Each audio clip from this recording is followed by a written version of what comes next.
Social মিডিয়ার সমস্যা কি বলুন তো? স্ক্রল করতে হেব্বি মজা লাগে। আরে আমি তো একবার ভেবেছিলাম আমাদের বাড়ির ঘড়িটাই খারাপ হয়ে গেছে।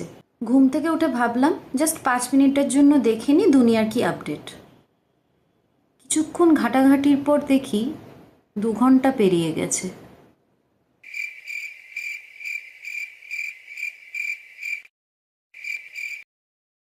এটা ঘড়ি খারাপ না হলে হতে পারে বলুন? তবে একটা জিনিস হাড়ে হাড়ে বুঝেছি, জীবনে আপনার খুব আনন্দ, জাস্ট চরম লেভেলে মোটিভেটেড আপনি।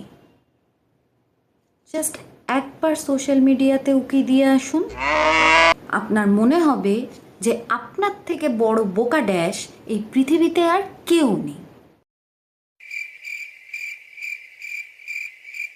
সবাই বেড়াতে যাচ্ছে, সবাই শপিং করছে, সবাই ভালো ভালো রেস্তোরাঁয় খাওয়া দাওয়া করছে।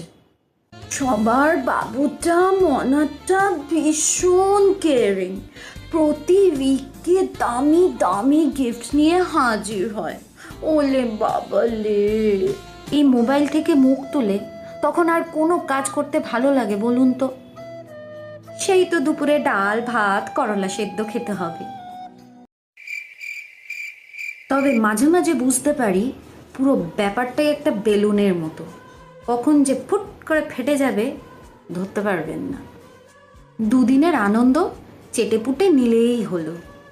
যখন দেখি বিখ্যাত কোনো সোশ্যাল ইনফ্লুয়েন্সার ডিপ্রেশনে চলে যাচ্ছে, বা কেউ সোশ্যাল মিডিয়ার খাপ পঞ্চায়েতের শিকার হয়ে বাঁচা ভুলে যাচ্ছে, তখন মনে হয় সত্যি এ মায়া প্রপঞ্চময়।